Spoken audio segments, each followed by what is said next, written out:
you boleh dapat komisen 3,300 tanpa perlu buat apa-apa. Okay?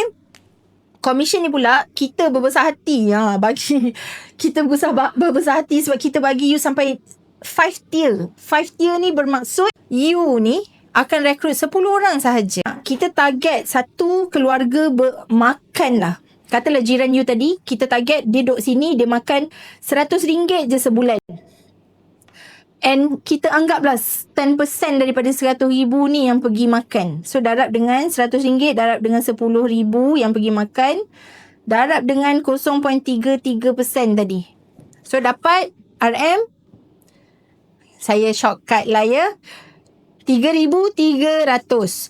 Kalau 10% tadi dia datang makan Ahmad RM100 je, you boleh dapat komisen 3,300 tanpa perlu buat apa-apa. Tak dapat 3,300 pun, dapat 330 pun, siapa nak bagi kan?